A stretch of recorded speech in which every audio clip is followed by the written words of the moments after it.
오늘 보여드리는 이 지도만 머릿속에 기억하시면 됩니다. 출애굽기입니다. 출애굽기예요. 어떻게 이스라엘 백성들이 가나안 땅까지 가게 됐는지를 아주 가장 간략하게 고센 땅에서 이스라엘 백성들이 시작을 합니다. 그죠? 출애굽합니다. 430년 동안 저 땅에서 살죠. 그리고 어디로 갑니까? 시내산으로 갑니다. 그리고 시내산에서 바란 광야로 갑니다. 바란 광야로 가서 어떻게 해요? 38년 동안 저기에서 거진 한 자리에서 38년을 그대로 보낸다 그랬죠. 38년을 막 그 광야를 막 돌아다니면서 막 그렇게 보내는 것이 아니라 거진 한 자리에서 38년을 다 보내요. 그러니까 여러분이 그걸 이제 기억을 하셔야 돼요. 그리고 저 바란 광야에서 어떻게 해요? 가데스 바네아로 올라갑니다. 물론 이제 1차 정복은 뺀 겁니다. 제가 2차 정복만을 그렇게 보여드린 거예요. 저 가데스 바네아에서 드디어 이제 어디로 갑니까? 약속의 땅이라고 하는 젖과 꿀이 흐른다는 땅, 하나님이 말씀하신 땅, 가나안 땅으로 어떻게 해요? 가데스 바네아에서 우회해서 저렇게 들어갑니다. 그래서 출애굽에서 가나안 땅까지 들어가는데 총 걸린 시간이 40년이다. 여러분 그냥 오늘 보여드린 이 지도만 머릿속에 기억하고 계셔도 출애굽기부터 시작해서 신명기까지 읽으시는데 전혀 큰 문제가 없으시고 시간적 그리고 지리적 지형적 흐름을 이해하실 겁니다. 고센 땅에서 시내에서 바란광야에서 가데스 바네아, 가데스 바네아에서 가나안 땅으로 들어갔다. 이렇게 보시면 돼요. 가장 굵직한 거, 가장 우리가 머릿속에 기억해 놓아야 하는 출애굽 여정, 가나안까지 가는 그 여정을 말씀드린 건데 꼭 기억해야 되는 거. 바란광야에서 거진 38년이라는 시간을 한 곳에서 머물면서 그들이 하나님을 예배하고 하나님의 백성으로서의 삶을 익히고 성장해 가는 시간을, 성숙해 가는 시간을 가졌다라는 겁니다. 자, 그러면 이제 가나안 땅에 대해서 이제부터는 좀 아셔야 돼요. 지형을 좀 아셔야 돼요. 그리고 또 지역을 좀 아셔야 돼요. 제일 위에 있는 건 메로모스입니다. 그리고 밑에 갈릴리 호수고요. 그 밑에 사입니다. 그래서 이스라엘 땅에는 세 개의 큰 호수, 물론 이거 말고도 호수 많습니다. 하지만 대표적인 큰 호수가 메롬, 갈릴리, 사해다라는 거. 물론 메롬이라는 호수는 여러분 한 번도 들어보지 못하셨을 겁니다. 근데 여호수아에 보면 메롬 호숫가에서 전투를 합니다. 그래서 메롬 호수가 있어요. 하지만 그때를 제외한 다른 어디에도 저 메롬 호수는 나오지 않습니다. 그래서 우리가 기억하는 호수는 갈릴리와 사해, 염해라고 하는 그 저 사해 두 곳밖에 없습니다. 그리고 갈릴리와 그 사해를 흐르는 강이 요단강이다라는 거 여러분 기억하시고요. 그 다음에 모리아산이 어디 있는지 그리고 갈멜산이 어디 있는지 이제 머릿속에 딱 기억해 놓으셔야 됩니다. 그리고 저 모리아산 위에 세워지는 성이 있다 그랬죠. 그죠? 예루살렘 성이 저 위에 세워진다라고 말씀을 드렸고요. 요단강을 중심으로 해서 좌측은 서쪽. 근데 저 서쪽이 바로 뭐다고요? 가나안 땅, 약속의 땅, 젖과 꿀이 흐르는 땅, 이스라엘 땅입니다. 오른쪽은요. 물론 이스라엘 땅이라고도 부르지만 모세가 점령한 이스라엘 동쪽 땅이다라고 합니다. 훗날 그 모세에 의해서 세 지파가 저 땅을 분배받기는 합니다. 하지만 하나님께서 원래 말씀하신 땅은 지금 현재 약속의 땅이라고 하는 서쪽, 요단강을 중심으로 해서 서쪽의 땅을 그 약속의 땅, 젖과 꿀이 흐르는 땅이다라고 말씀드립니다. 그리고 가나안 7 족속들이 있다 그랬죠. 가나안 땅에 7 족속들이 있는데 그 이스라엘 백성들이 출애굽해서 가나안 땅을 정복하면서 저 7 족속들을 다 그 자신들 멸하고 또 자신들의 그 어떤 면에서는 이제 종으로 그렇게 삼게 되는 가나안 땅에 원래 살던 토착 7 족속들이 있는데요. 이 족속들이 어디 있는지 위치를 한번 보도록 하겠습니다. 먼저 위치를 한번 보시고요. 아모리족이 바로 저 위에 있습니다. 그리고 기르가스족이 위에 있고요. 가나안족이 있고요. 그 다음에 히위족이 저쯤, 브리스, 여부스족이 예루살렘 모리아산에 원래 거주하고 있어요. 근데 저 여부스족을 다윗이 점령을 해서 예루살렘 성을 빼앗고 그 예루살렘 성에다가 다윗성을 세웁니다. 그래서 다윗 산성이 되는 거죠.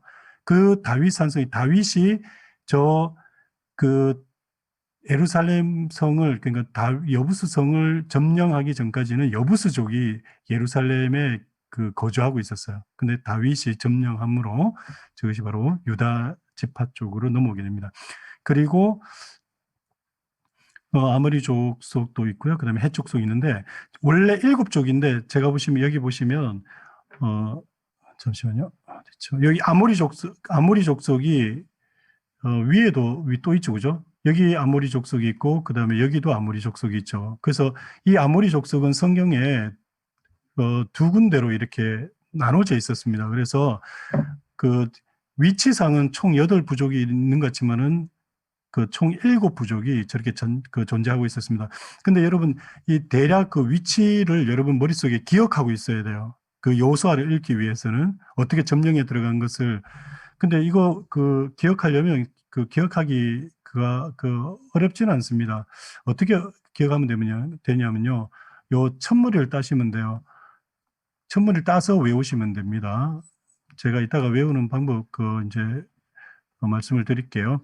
어떻게 하냐면 그 첫머리부터 따는데 아기가 그죠? 어린아이 아기 그죠? 아기가 히브리 여자아이다 이렇게 외우세요. 다시요.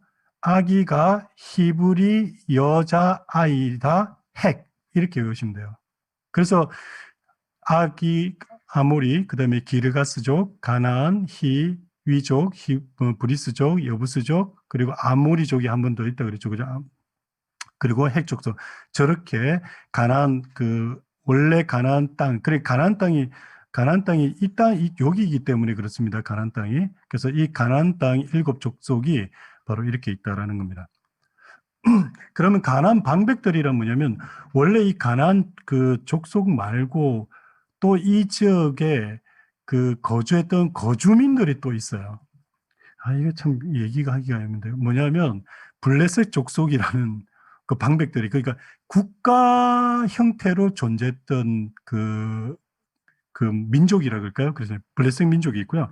그 다음에 에돔 족속, 에돔 민족이 바로 사해 바로 밑에 있습니다. 그리고 오른쪽에 모압이 있고요. 그리고 모압 위쪽으로 암몬이 있습니다. 제가 지난 시간에 암몬을 암몬을 롯의 큰 딸의 후손이다라고 그렇게 제가 말씀을 드렸는데 이게 아닙니다. 제가 잘못 말씀드렸어요. 모압이 롯의 큰 딸이고요. 암몬은 롯의 작은 딸의 후손입니다. 네, 정정합니다. 여러분 기억해 주시기 바랍니다.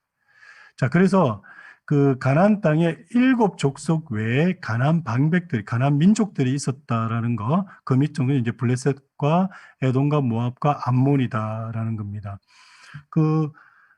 나중에 여러분 가시면 성경 읽다 보시면 이스라엘 백성들, 남유다든 북이스라엘이든 이스라엘을 괴롭히는 것은 가나안 족속이 아니고요.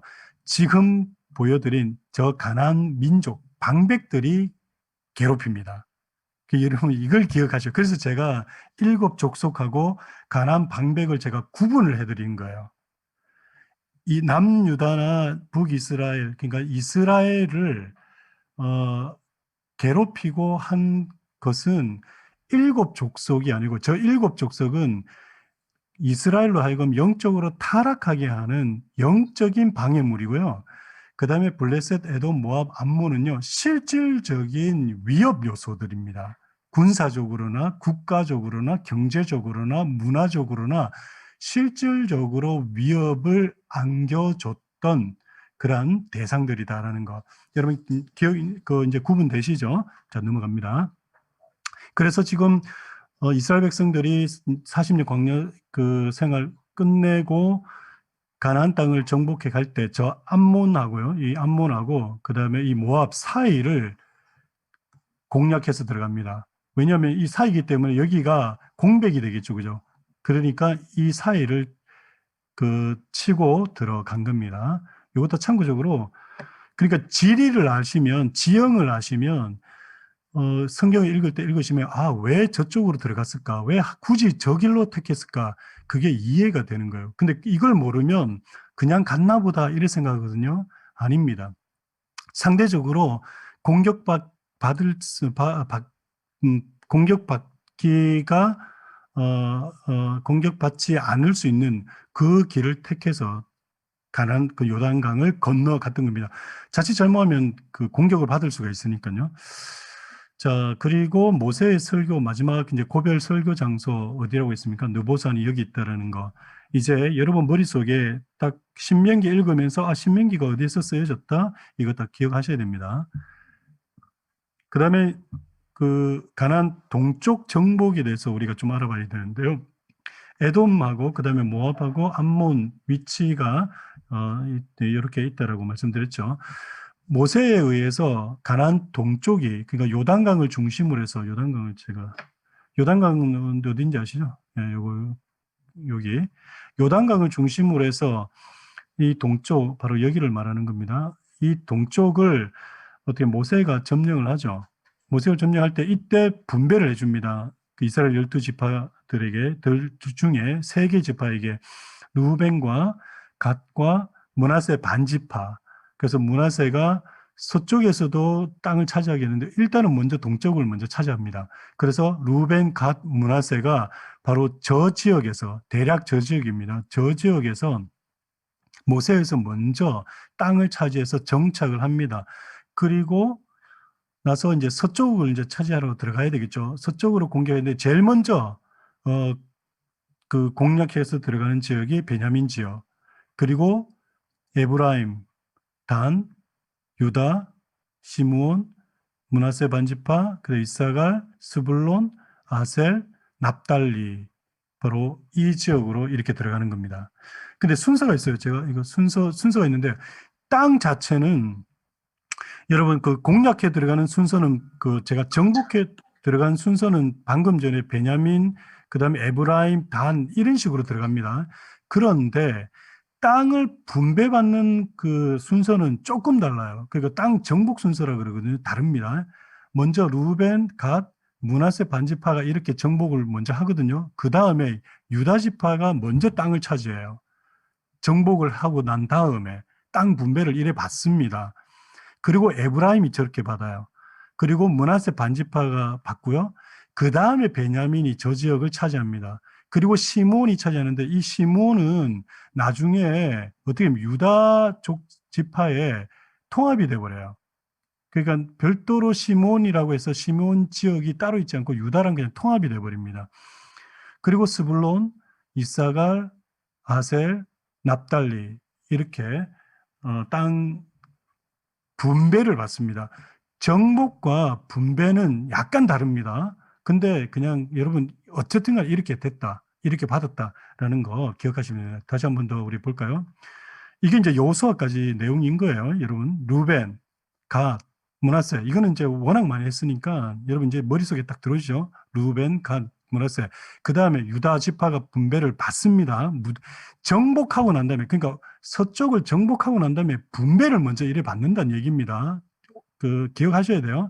그 다음에 에브라임, 므낫세 반지파, 베냐민, 시므온, 스불론, 이사갈, 아셀, 납달리 이렇게요. 그러니까 여러분 이거 다 기억 안 하셔도 돼요. 뭐만 기억하시면 되냐면 이 오른쪽에 있는 이 세 지파, 그러니까 쉽게 해서 루벤과 갓과 므낫세 반지파, 요거는 꼭 기억하시고요. 그 다음에 유다, 그리고 베냐민이 위치가 어딘지, 에브라임이 위치가 어딘지 요것만 기억하시면 돼요. 그리고요, 여기서 이제 우리가 중요한 건 뭐냐면 제일 마지막으로 분배받는 지파가 단입니다. 단인데요.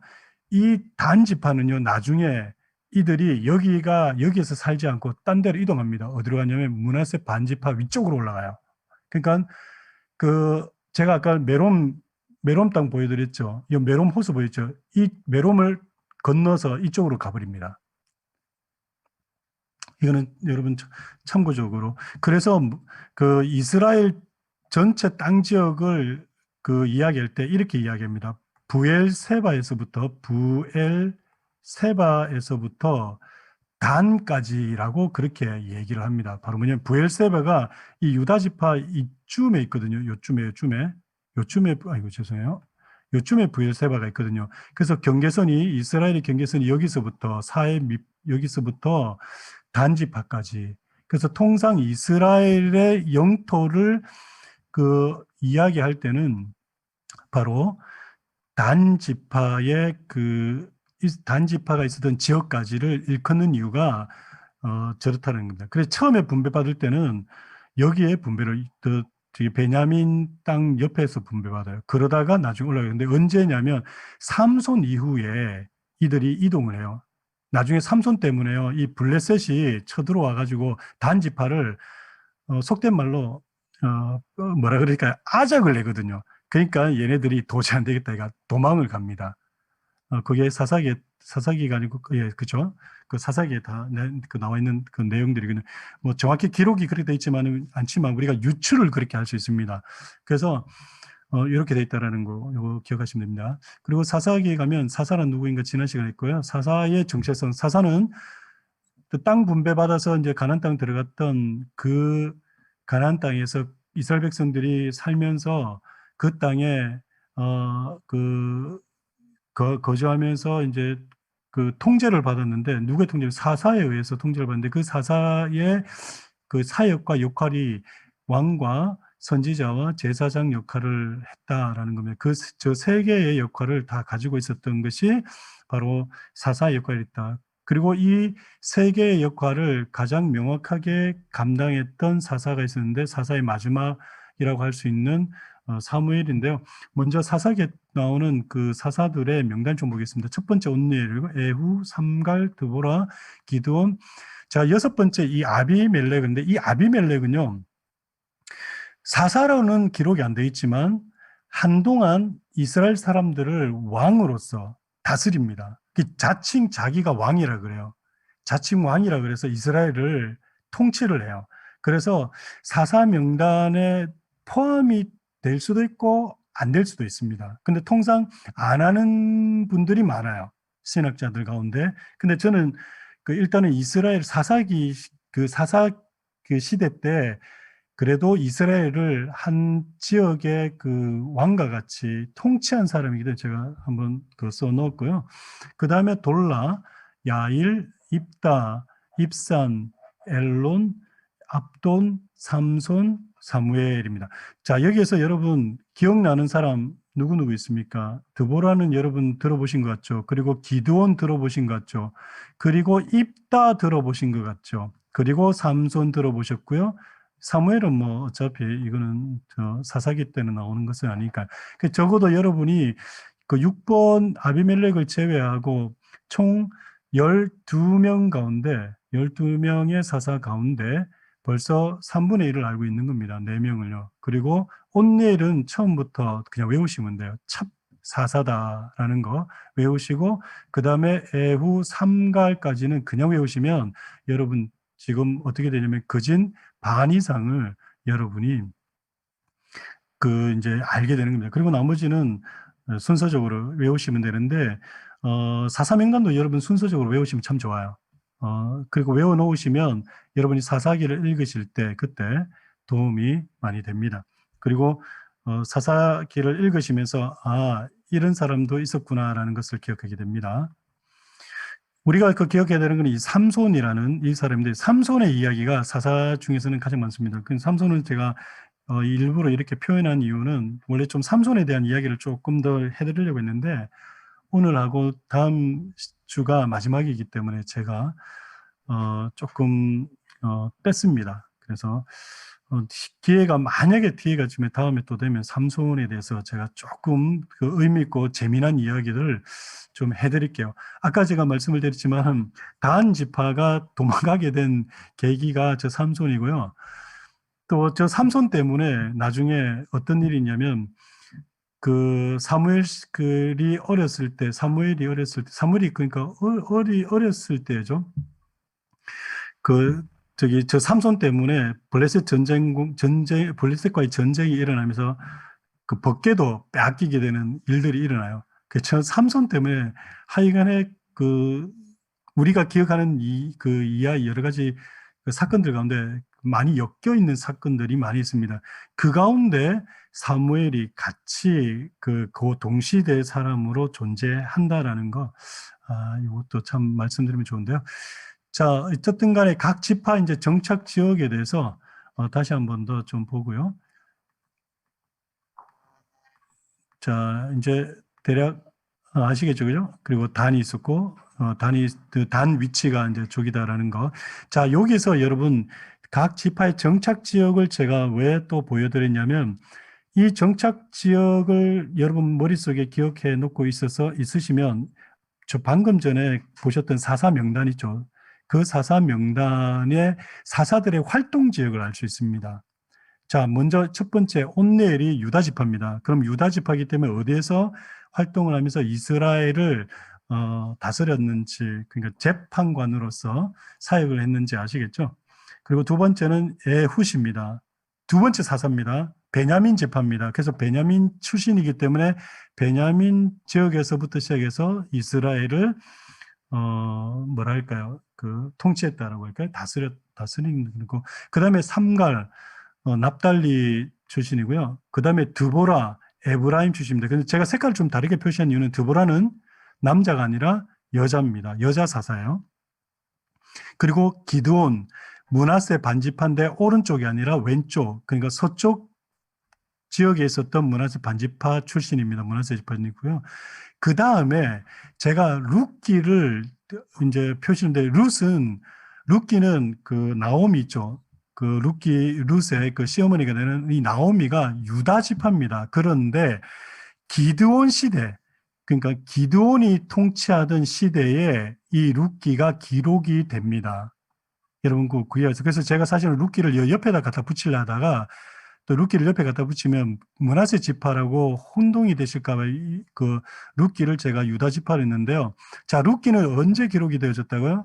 사사 통치 가운데 사사 시대에는 사사 시대인데 누가 통치를 할 때요? 기드온이 통치를 할 그 시기에 바로 룻기가 기록이 되어졌다라는 거예요. 그러니까 룻이 여기서 살다가 어디요? 모압 땅으로 죄송합니다. 모압이 여기 있죠, 그죠? 모압, 그 다음에 암몬이 이쪽에 있으니까, 그죠? 여기가 암몬이고, 여기가 모압이니까, 어떻게, 베들레헴이 여기 있거든요. 베들레헴이 여기, 죄송합니다. 베들레헴이 여기인데요. 아이고, 이거 표시하면 좋은데. 베들레헴이 여기인데, 여기에서 이렇게 모압 땅으로 건너가는 겁니다. 예, 그 참고적으로 여러분 아시면, 되겠습니다. 기억해 놓으시면 이제 그 룻기를 읽으시면 룻이 어디 있다가 어디로 가는지 그렇게 대략적으로 기억나실 이제 생각하게 되실 거예요. 자, 입다가 갓 지파입니다. 갓이 원래 여기 있었죠, 그죠? 갓이 여기 있었기 때문에 갓 지파 입다는. 그리고요, 입산 유다 지파입니다. 그리고 엘론이라고 해서 스불론 지파고요. 그 다음에 압돈이라고 해서 그 에브라임 지파 사람입니다. 그리고 삼손은 제가 단이라고 말씀드렸죠. 삼손. 그리고 삼손은 제일 마지막인데요. 그 12번째 사사인데, 그 사사이자 또 사사의 최종 마지막 그 사사라고 또 우리가 말할 수 있는 사무엘 선지자가 있다 그랬죠. 사무엘이 바로 에브라임 지파 사람입니다. 그래서 에브라임 지파에서 상당히 많이 나왔죠, 사람들이. 여기 압돈도 나오고요, 또 드보라도 나오고요, 그 다음에 사무엘도 나왔다라는 거. 그리고 유다에서도 온넬과 입산 이렇게 나왔다라는 거. 그리고 한 명도 나오지 않은 사사들도 그 사사들이 한 명도 배출되지 않은 지파들도 있다라는 것도 여러분이 기억해 주시면 좋습니다. 그래서 제가 말씀을 드린 대로 왜 이스라엘 12지파가 정착한 지역을 머릿속에 기억해 놓으시고, 그리고 사사들을 기억하고 있으시면 그 좋은지에 대해서 설명을 드린 거예요. 우리가 왜 여호수아, 그 다음에 사사기, 룻기, 사무엘상 초반부까지 읽어도 도대체 무슨 소리인지, 뭔 말인지 잘 기억이 안 나는 이유는 대부분 어디서 오는 혼돈이라고요? 지역을 모르기 때문에, 지명을 모르기 때문에 오는 혼돈이다라고 제가 말씀을 드렸습니다. 자, 룻기. 아까 룻기는 어디서 기록된 책이다라고 제가 말씀을 드렸죠. 다윗의 족보에 대해서 이야기를 하고 있습니다. 사실 룻기가 마지막에 2세 그리고 다윗 왕위까지 이르는 2세의 족보를 마지막으로 기록하고 있거든요. 그래서 이 룻기의 의의는 뭐냐면 다윗의 계통을 연결해 주는 거예요. 유다의 후손으로부터 다윗까지 이어지는 다윗 왕가가 세워지기까지 그 중간에 끊기지 아니하고 야곱이 예언한 야곱이 뭐라 그럴까요? 축복한 내용이라 하나요? 그 야곱이 축복한 그 축복의 내용이 성취되는 것을 보여주고자 하는 그 브릿지 역할을 하는 것이 룻기입니다. 그래서 유다가요, 베레스를 낳고 베레스가 헤스론을 낳고 헤스론이 나함을 낳고 나함은 아미나답은 나손, 살몬, 보아스, 오벳, 이세 그리고 누굽니까? 다윗 왕을 낳았다. 그래서 룻기가 보여주는 것이 바로 뭐냐면 바로 저적보라는 겁니다. 룻기에서 잊지 말아야 될 가장 또 중요한 내용 중에 하나가 바로 다윗의 계보를 이어가고 있는 브릿지 역할을 한다는 것. 그래서 룻기가 중요한 그 역할을 한다라는 겁니다. 자, 사무엘 상하입니다. 이거는 또 뭐냐면 왕의 개성이 아니고 죄송합니다. 왕위 개성입니다. 왕위 개성이 어떻게 이루어지느냐를 보여줍니다. 자, 첫 번째는 제가 사사라고 했지만 이 사실은 사무엘이 왕의 역할을 한다 그랬죠. 왕의 역할을 합니다. 그러다가 실질적으로 이제 백성들이 뭐라 그럽니까? 사무엘에게 우리도 블레셋과 같이 이웃 나라와 같이 모압이나 암몬과 같이 에돔과 같이 우리도 왕을 세워달라라고 이스라엘 백성들이 사무엘에게 쪼웁니다. 그래서 사무엘이 하나님께 기도하고 하나님께서 왕을 세워라 해서 세운 초대 왕이 누굽니까? 사울 왕입니다. 사울 왕은 베냐민 지파죠. 근데 이 베냐민 지파의 사울 왕의 왕권이 어떻게 해요? 다윗에게로 넘어가게 되는 그 과정과 왜 넘어갈 수밖에 없었는지를 기록하고 있고 이야기하는 것이 무엇이다? 사무엘 상하다라는 거예요. 사무엘 상하. 자, 그러면 열왕기 상하는 어떤 내용이겠습니까? 남북 이스라엘이 어떻게 역사적으로 흘러가느냐를 보여주는 거예요. 다윗에 의한 그 나라가 어떻게 흘러가느냐를 보여주는 건데요. 솔로몬 이후에 어떻게 됩니까? 르호보암과 여로보암으로 나뉘게 되죠. 그래서 르호보암과 여로보암으로 나뉘게 된 이 남북 이스라엘이 어떻게 흘러가서 나중에 어떤 일이, 그러니까 다음 시간에 제가 또 말씀을 드릴 텐데 오늘은 제가 말씀 안 드릴게요. 하여간 어떻게 돼서 결과적으로는 무엇을 이야기를 하고 싶은지 구약 성경 39권이 창세기부터 시작해서 말라기까지 뭘 얘기하고 싶은지를 이제 보여줄 겁니다. 자, 남북 이스라엘의 주요 그 지역이 있는데요. 여러분 한번 보세요. 이제는 웬만하면 다 그 기억을 이제 하실 수가 있으시겠죠. 또 웬만한 지형은 찾으실 수 있으시겠죠. 메로모스가 있고요. 그리고 갈릴리오스, 그리고 사해입니다. 갈릴리와 그 사해를 흐르는 강을 뭐라 그러죠? 예, 바로 요단강이다라고 얘기합니다. 그리고 그 다음에 이 모리아산하고 갈멜산 위치, 그리고 모리아산 근처에 예루살렘이 있는 거, 그 다음에 베들레헴이 여기 있다는 거, 예루살렘 바로 밑에 베들레헴이 있다라는 거, 그리고 구약에는 사실은 나사렛이나 가나, 가버나움 안 나옵니다. 이건 신약 때에 나오는 겁니다. 신약 때에 나오는 그 곳인데요. 이 사해를 아이고 죄송해요. 아라바 바다라고 되어 있거든요. 아라바 바다라고 되어 있는데요.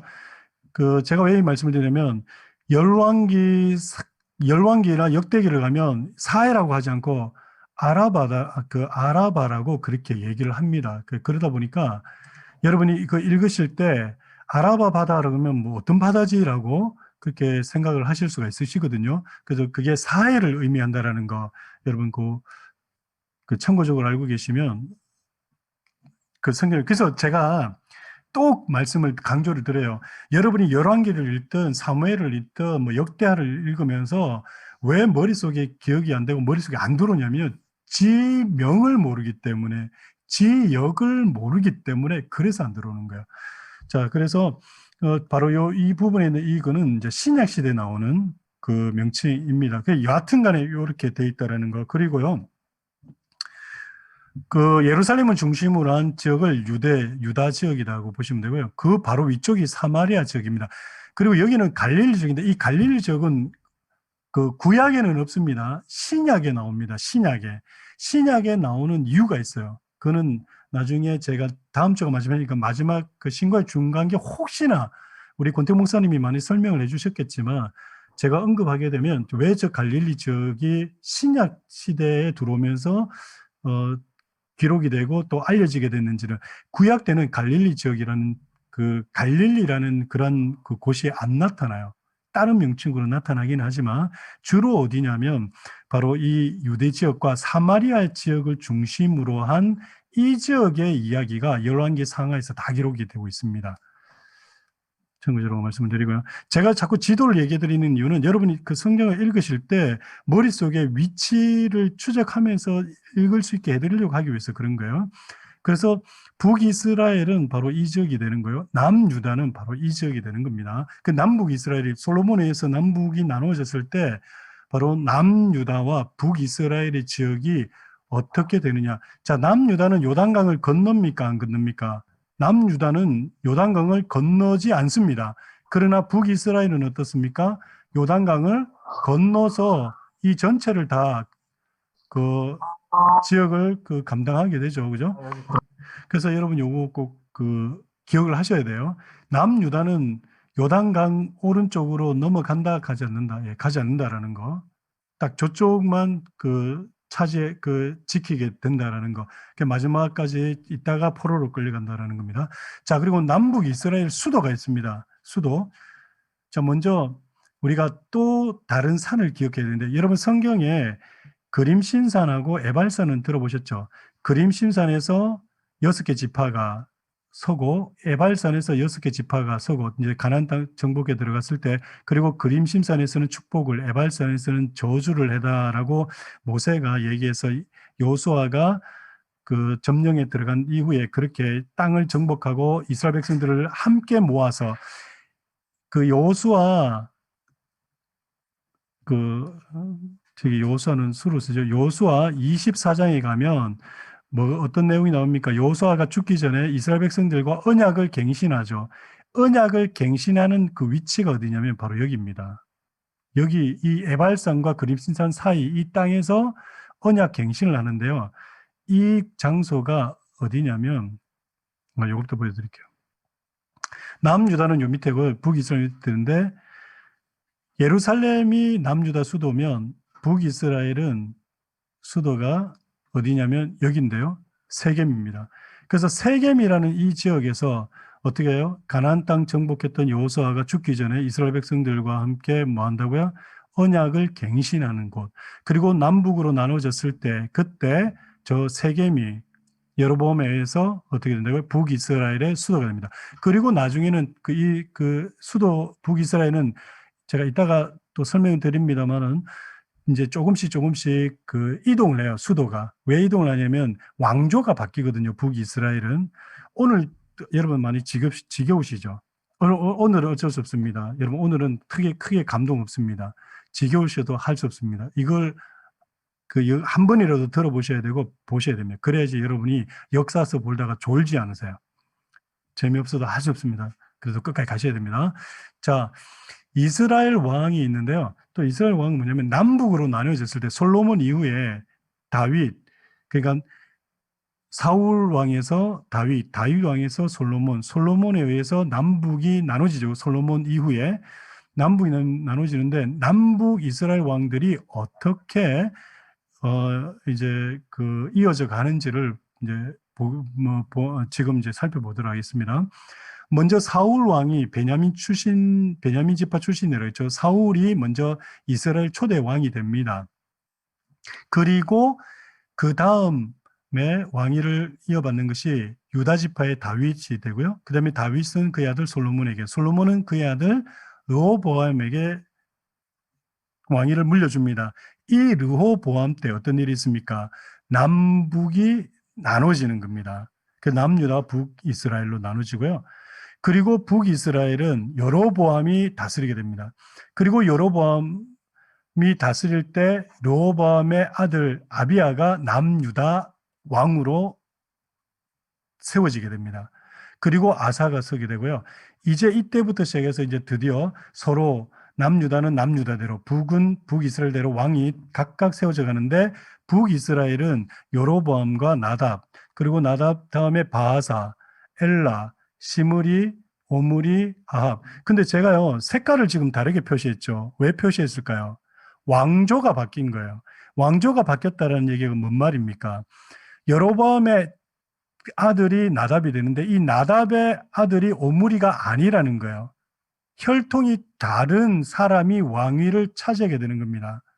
그러니까 여러분 고구려 왕조와 조선 왕조가 다른 거죠.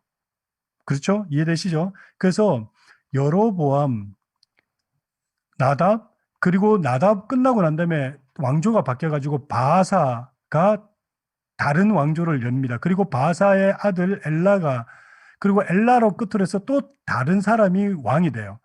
시므리가. 근데 시므리가 그 다시 오므리에 의해서 또 왕조가 뒤집어져요. 그리고 오므리는 아합 왕의 아버지가 오므리입니다. 그리고 오므리 왕조라고 그러거든요. 그리고 아합은 아하시아까지. 그리고 아하시아는 요람. 다시 요람을 끝으로 해서 예후가 다시 왕이 돼요. 북이스라엘에. 그리고 예후의 아들 요아스, 그리고 요아스, 여로보암 2세까지 갑니다. 여로보암 2세까지 가요. 그러니까 죄송합니다. 여로보암이죠. 여로보암은. 그래서 여로보암 1세가 바로 여기 초대 북이스라엘 왕이고요. 여로보암 2세가 이때 다시 또 나옵니다. 우리가 구별하기 위해서 이렇게 표시를 한 거예요. 그리고 여로보암 다음에 살룸이라는 또 왕조가 또 바뀝니다. 계속 역성혁명이 일어나는 거예요. 그리고 계속 반역이 일어나서 그리고 살룸이 문하임 또 문하임도 색깔이 바뀌었죠. 또 왕조가 바뀐 겁니다.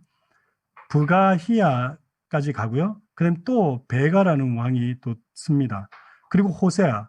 그러니까 왕조가 계속 바뀌다가 결국은 북이스라엘은 이 호세아라는 이 그 왕조가 들어서고 왕이 마지막으로 해서 BC 722년에 북이스라엘은 멸망하게 되는 겁니다. 기억 다 안 하셔도 돼요. 여러분 제가 오늘 보여드리려고요. 북이스라엘이 이렇게 흘러갔다는 겁니다. 자, 북이스라엘은 총 몇 번의 왕조가 바뀐다고요? 9번의 왕조가 형성이 됩니다. 맞죠? 그러니까 북이스라엘은 9호 왕조가 되고요. 그 다음부터는 이제 그 다윗인데요. 다윗 왕가는 솔로몬에서 르호보암, 아비야, 그리고 아사, 여호사밧, 요람, 아하시아인데 이하시아로 잘못됐습니다. 아하시아, 아달랴. 여기 아달랴를 제가 색깔을 좀 진하게 치는 이 아달랴는 여왕입니다. 여왕, 여잔데요. 사실은 이 아달랴는 누구의 딸인지 아세요? 아합 왕의 딸입니다. 여호사밧 때 이 아합 왕하고 결혼 동맹을 맺죠. 결혼 동맹을 맺을 때 바로 여호람하고 이 아달랴가 결혼을 합니다. 그리고 그 여호람과 아달 사이에 아하시아가 태어나요. 근데 아하시아가 일찍 죽거든요. 그러니까 아들이 죽으니까 자기가 여왕이 돼버려요. 남유다에. 그래서 그 유다 지파의 모든 왕족들을 다 죽여버립니다. 이 아달랴가 씨를 말려버려요. 이것도 그 여러 가지 그 신학적으로 또 영적인 그런 해석과 이야기들이 많이 있을 수가 있겠죠. 그죠? 보시면. 그런데 하나님께서 요아스를 어떻게 해요? 숨겨 놓으셔가지고 아주 어린 나이에 숨겨 놓으셔가지고 요아스를 그의 그 고모부가 되죠. 그 고모부가 되는 분이 요아스를 살려서 이제 왕위를 다시 잇게 하고 그 다음에 아마샤, 아사랴, 요담, 아하스, 히스기야, 므낫세, 아몬, 요시야, 요아스, 요야김, 시드기야까지 해서 총 20대가 흐릅니다. 자, 남유다는 왕조가 바뀝니까? 바뀌지 않습니까? 바뀌지 않습니다. 그래서 다윗 왕조가 언제까지요? 시드기야 때까지 그리고 포로기로 끌려갔어도 포로기 기간 동안 다시 또 포로기에서 그 바벨론에서 다시 예루살렘으로 가나안 땅으로 이스라엘 땅으로 돌아와서도 그때부터 신구약 중간기까지 계속적으로 연이어집니다. 다윗의 왕조는. 그리고 예수님의 족보까지, 예수님의 탄생까지 가게 되는 겁니다. 자, 이제 남북 이스라엘 왕위가 어떻게 계승이 되고 어떻게 이어져 갔는지 여러분 대충 이제 머릿속에 이걸 머릿속에 참 다 담아 못 놓으시겠죠? 예. 담아 놓지 마세요. 그냥 이런 게 있다. 그러니까 기억은 아직 다 기억하실 필요 없고, 북이스라엘은 적어도 딴 거보다는 구약 결혼을 했으니까 구왕조로 해서 이렇게 이어지더라. 이거 하나. 그리고 남유다는 다윗 이후 왕조가 변함없이 하나님의 말씀대로 약속하신 대로 계속 이어져 갔다라는 것만 여러분 기억하고 넘어가시면 될 것 같습니다. 네. 그리고 포로기 때는 이제 포로로 끌려가지고 그죠? 포로로 끌려가서 70년 살고 이제 포로 귀환을 하게 되는데 이 포로 귀환하게 되는 그 내용이 기록되어 있는 내용 그리고 포로기로 끌려갔을 때 다니엘과 에스겔 물론 예레미야도 일부입니다. 포로기 때와 포로로 끌려가서 다시 포로 귀환했을 때의 가장 핵심적인 내용은 뭐냐면 성전 재건에 관련된 거예요. 그래서 에스겔도 그렇고요. 다니엘도 그렇고요. 성전 이야기가 많이 나옵니다. 물론 예레미야도 초반부에 그래 나오고요.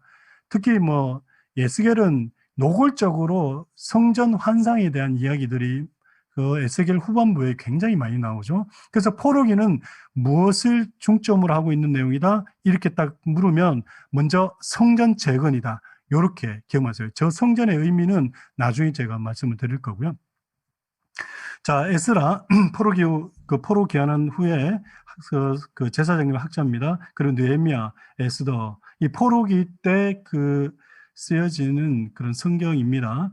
여러분 이거 기억하시고 자, 에스라 그다음에 느헤미야, 에스더 이 세 사람은요, 여러분 현재 지금 현재까지 증명되는 그 시대가 각각 다 다르다라고 얘기하거든요. 그런데요. 최근에 발견되는 자료에 의하면 에스라, 느헤미야, 에스더가 동시대 사람입니다. 요거 꼭 한번 좀 기억해 주셨으면 좋겠어요. 그러면 문제가 되는 게 뭐냐면 에스더가 문제가 돼요. 동시대가 될 수가 없거든요, 에스더가. 그런데 다니엘 연대기 연대순을 잘못 종전까지 우리가 계산했기 때문에 에스더가 한참 뒤로 밀려나 버렸어요.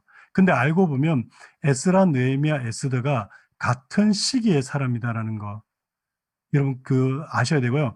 그래서 에스더가 성전을 포로 귀환한 백성들이 성전을 재건할 수 있는 밑바탕을 또 합니다. 에스라도 마찬가지고 느헤미야도 마찬가지고요. 그래서 이런 포로기까지 성경 내용을 지금 이제 살펴봤는데요.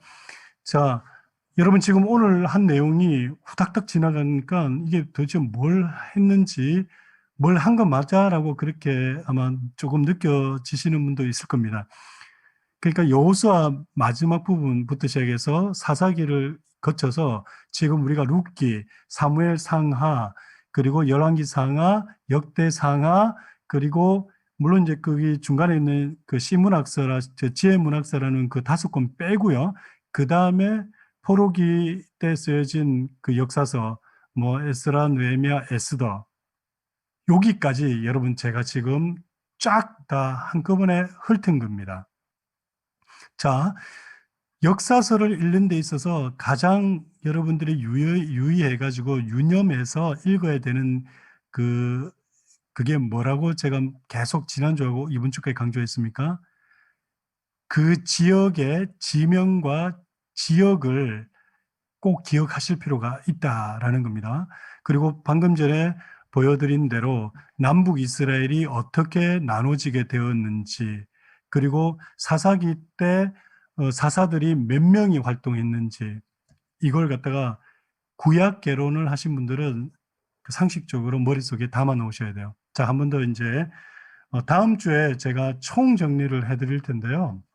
시문학서를 조금 설명을 드리고 창세기부터 해가 말라기까지 예언서까지 쭉 가면서 제가 다음 주에 정리를 할 겁니다. 하는데 자, 창세기 이제 딱 머릿속에 떠오르시죠? 1장부터 11장, 12장부터 50장, 그리고 출애굽기, 그죠? 출애굽기, 레위기, 민수기, 신명기, 이렇게 해서 모세 오경이 어디에서 이루어졌는지 머릿속에 그림 그려지십니까? 그리고 40년 광야 생활 끝나고 난 다음에 가나안 정복 들어가는 이야기는 여호수아. 가나안 정복 들어가서 어떻게 해요?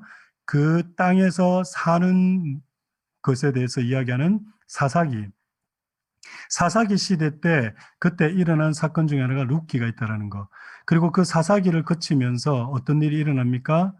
우리도 왕을 달라 그래서 왕을 세우게 되는 이야기가 사무엘 상하. 그리고 그 왕을 세우면서 진정한 왕을 정말 하나님이 기뻐하시는 왕을 세워야 된다라고 이야기하는 것이 다윗 왕에 대해서 이야기하는 거. 그 다윗 왕 이후에 어떻게 해요? 또 왕들이 세워지지만 열왕기 상하를 통해서 역대기를 통해서 우리가 알 수 있는 건 뭡니까? 인간들이 세운 왕, 인간 왕은 완전할 수 있다 없다, 완전하지 못하다. 그래서 열왕기상, 역대기상하, 그리고 그 당시 열왕기상하 때 기록되어진 예언서들이 하나같이 뭘 얘기하는 겁니까? 인간 왕은 안 된다라는 거예요. 아무리 다윗과 같은 성군이라 할지라도 인간 왕은 우리를 구원해 줄 수 없고 참 평안과 참 평강을 주실 수 없다. 그래서 진정한 우리의 왕이 오셔야 된다라고 이야기하는 것이 예언서입니다. 그래서 예언서가 어떻게 되어 있습니까? 역사서 바로 다음에 붙어 있어요. 역사서 다음에 붙어서 예언서가 이야기하면 지금까지 역대 왕들을 보면서 다 실패하지 않았느냐. 그래서 인간 왕은 안 되기 때문에 진짜 우리의 왕이 오셔야 된다. 사사기 때부터 얘기하죠. 사사기도 왕 이야기라고 그랬고, 제가 사무엘상하도 사무엘도 왕 이야기라고 그랬습니다. 그리고 사무엘상, 열왕기상하, 제가 계속 반복돼서 말하는 게 뭐냐면 인간들이 왕을 달라, 왕을 달라, 왕을 달라 해서 왕을 줬는데 스스로 인간들이 느낀 게 뭐였습니까? 인간 왕은 정말 그 참된 평화와 평강을, 그리고 우리를 만족시켜 줄 수 있는, 안식을 시켜줄 수 있다 없다, 못한다는 거예요. 못하기 때문에 참된 왕이 와야 된다라고 말하고 있는 것이 뭐라고요? 예언서라는 거예요. 그래서 그 예언서를 통해서 참된 왕이 오신다, 참된 왕이 오신다, 오신다, 오신다 하고 예언서가 쭉 써가면서 말라기 마지막에 무엇을 얘기하면 엘리야가 올 것이다라고 얘기하면서 참된 우리의 구주, 우리의 왕, 우리의 임금이 오신다라고 말라기가 딱 마무리하면서 어디로 넘어갑니까? 신약으로 딱 넘어가자마자 신약 마태복음 1장 1절에 뭐가 나오죠? 아브라함과 다윗의 자손 예수 그리스도의 세계다라고 하면서 뭐가 왔다? 우리의 진정한 왕이 오셨다라를 얘기하는 거예요. 그래서요, 신약 27권은 구약을 바탕으로 하지 않으면 절대 읽을 수가 없습니다. 그리고 신약을 우리가 가지고 있지 않으면 구약이 해석이 안 되어지는 그런 겁니다. 이 부분에 대해서는 제가 다음 주에 이제 마지막 총 정리를 하면서 제가 다 설명을 드리겠습니다. 그래서 창세기부터 시작해서 모세오경부터 시작해서 역사서, 시가서, 예언서, 이게 왜 그렇게 배치가 되어 있고 그렇게 흘러가는지를, 그리고 우리가 외워야 되는 게 중요한 게 있다 그랬죠. 창세기에서는 족보 외워야 된다고 말씀을 드렸고요. 출애굽기하고 민수기 하면서 한 거는 뭐 제가 이스라엘 백성들이 출애굽하는 그 과정, 여정, 레위기에서는 제사법, 그죠? 그리고 이제 여호수아에서는 이제 땅 찾아 들어가는 거, 정복해가고 정착하는 과정, 이 과정. 그 다음에 사사기에서는 사사가 총 몇 명이다? 12명이다. 물론 사무엘까지 합치면 13명입니다. 그러나 다른 건 다 기억하지 않는데 제일 마지막 사사는 누구다? 삼손이다. 물론 사무엘일 수 있습니다. 그래서 삼손, 사무엘을 반드시 마지막 사사를 우리가 기억해야 되는 거. 그리고 사무엘 다음에 드디어 이스라엘의 초대 왕 누구라고요? 사울, 그 다음에 다윗, 그 다음에 누구예요? 솔로몬. 솔로몬 이후에 3대가 세 번의 왕을 거치고 난 다음에 남북으로 나눠지게 되면서 남유다와 북이스라엘, 그리고 남유다의 첫 번째 왕 르호보암, 북이스라엘의 첫 번째 왕 여로보암. 이것만 기억하시면 돼요. 그리고 북이스라엘은 호세아로 해서 망하게 되고요. 남유다는 시드기야 왕에 의해서 망하게 됩니다. 여기까지만 여러분 머릿속에 쫙 그려놓고 있으시면 여러분 구약은 어떤 곳을 펼쳐놓고 읽어도 그 부분에 있어서 이제 흐름에 이게 이해가 되실 거예요. 만약에 제가 지금 말씀을 드린 대로 제가 이렇게 말씀을 이렇게 요약을 해가 드린데도 무슨 얘기인지 잘 모르겠다. 괜찮습니다. 뭐 이게 하루 아침에 되는 거는 아니에요. 아니기 때문에, 그러나 한 번 이제 들으셨고 한 번 여러분께서 눈으로 보셨기 때문에 이제는 여러분 성경이, 그리고 역사서가, 그리고 구약이 그렇게 생뚱맞거나 처음 보는 것처럼 어색하지 않으실 겁니다. 예, 그래서 오늘은 여기까지